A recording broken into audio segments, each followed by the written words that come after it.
여러분, 중소기업의 피눈물이라. 제가 현장 중심으로 중소기업을 이야기할 때 이 이야기를 굉장히 많이 드렸어요. 지금 중소기업은 4중고 5중고를 맡고 있다, 이렇게 말입니다. 그중에 가장 중요한 것이 인건비도 상승을 했지만 일할 사람이 없다는 겁니다. 참 심각하죠. 이것은 여러분, 대한민국의 기초경제 위에 중간경제라고 이야기할 수 있는 게 중소기업일까요? 그러면 중간경제도 무너지고 있다는 뜻이에요. 기초경제 바닥이라고 이야기하는, 바닥경제라고 이야기하는 자영업자들의 어떤 매출은 떨어지고 영업이익도 떨어지고 여기에 사람 구할 수가 없다, 이런 얘기가 나와서 참 폭망한다, 이런 얘기를 했는데 지금 중소기업까지 그게 확장되고 있는 느낌입니다. 제가 여러분들에게 계속 이 말씀을 드렸습니다. 그런데 그게 현실적으로 지금 터지고 있습니다. 여러분, 이거 한번 보세요. 중소기업 직원 미충원율입니다. 이게 기준이 언젠가 하면요, 2012년입니다. 죄송합니다. 2022년입니다. 2022년이에요. 그런데 미충원율이 13.4%입니다. 그러면 10명을 뽑고 싶은데 실제로 뽑아보면 지금 9명, 8명 8.7명 정도만 뽑을 수 있다는 뜻이에요. 단순하게 제가 10명을 뽑는데 8.7명만 뽑는다, 이렇게 이야기하니까 여러분, 그러면 중소기업이 사람 뽑는데 그렇게 큰 문제는 아니네, 이렇게 이야기하실 수 있잖아요. 이게 아니라는 것은요, 그동안 계속 쌓여왔기 때문에 심각하다는 겁니다. 자, 여러분, 이 지표를 한번 보세요. 이 지표를 보면 진짜 놀랍니다. 놀라요. 당장 말입니다. 2022년 상반기에 13.4%의 미충원율이 있었습니다. 인력으로 따지면 16만 4천 명이에요. 16만 4천 명. 이 말은 여러분, 공장을 더 확장하고 싶어도 확장하지 못한다는 이야기고요. 인력을 더 늘려서 매출을 더 확대하고 싶어도 확대하지 못한다는 이야기입니다. 그러니까 중소기업의 피눈물은 맞죠.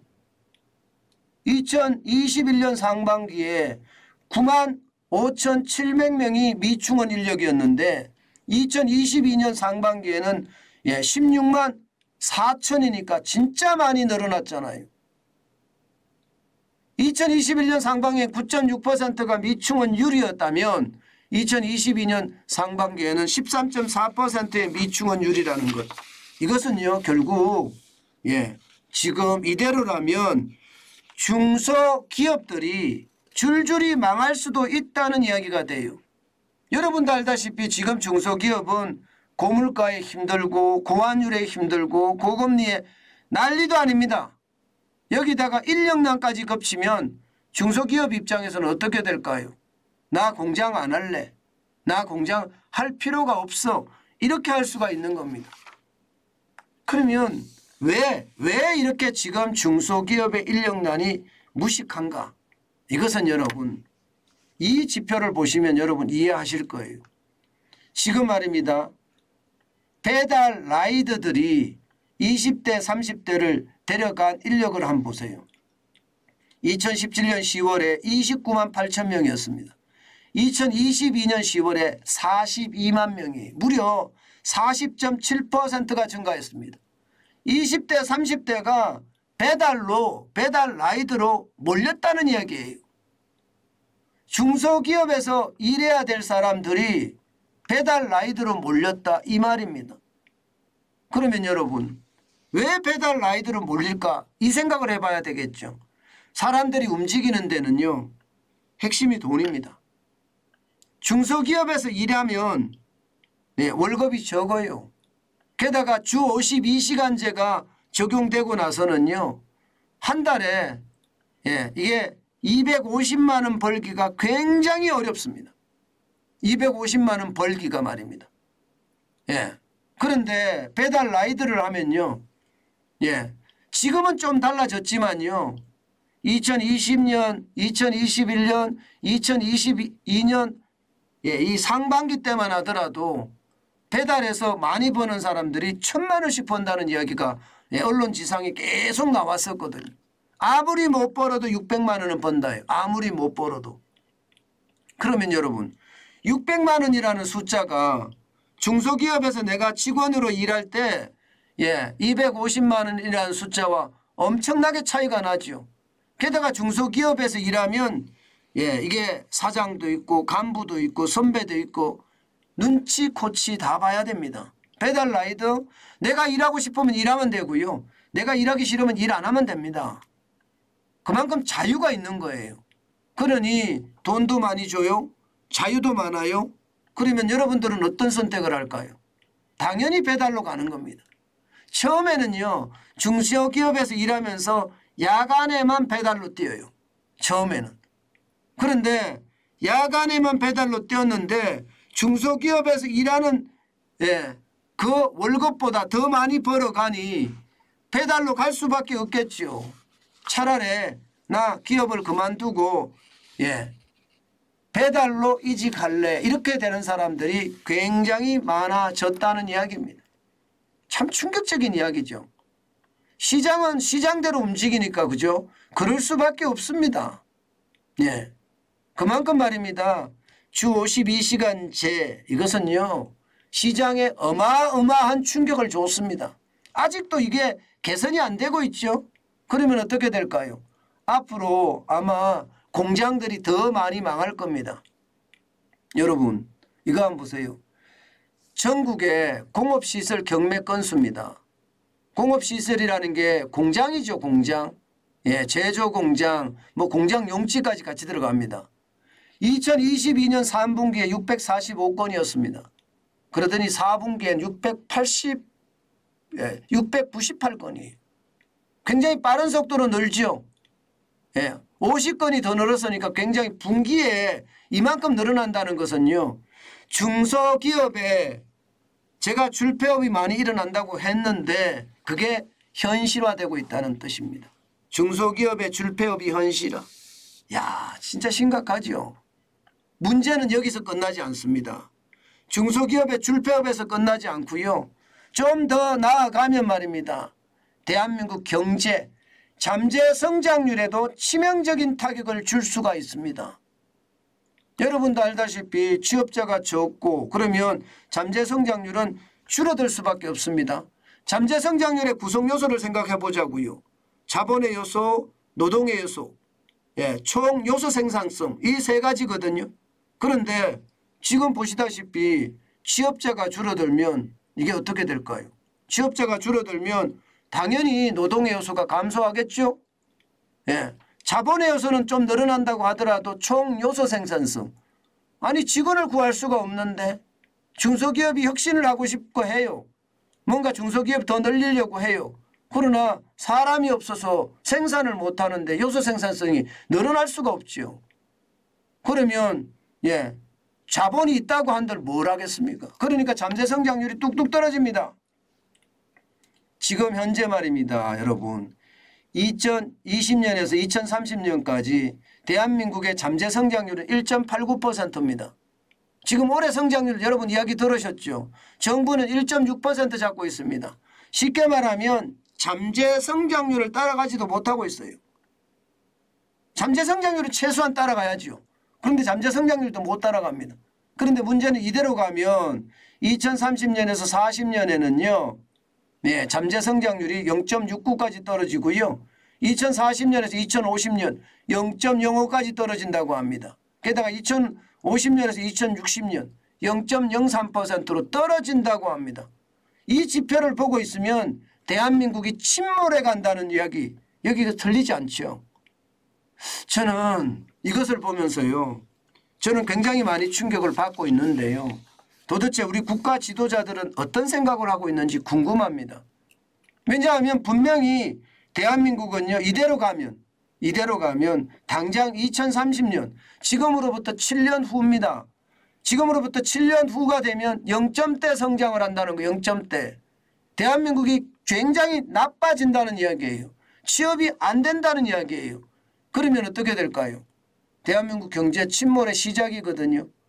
이것은 여러분 저출산 대책부터 시작을 해서요. 고령화 대책까지 쉽게 말하면 요람에서 무덤까지 모든 정책들을 국가 경제 차원에서 들여다봐야 됩니다. 그래야지 경쟁력을 다시 살릴 수도 있다고 저는 생각해요. 이대로 가면 대한민국이 그야말로 쪼그라든다는 이야기가 틀린 말이 아니게 됩니다.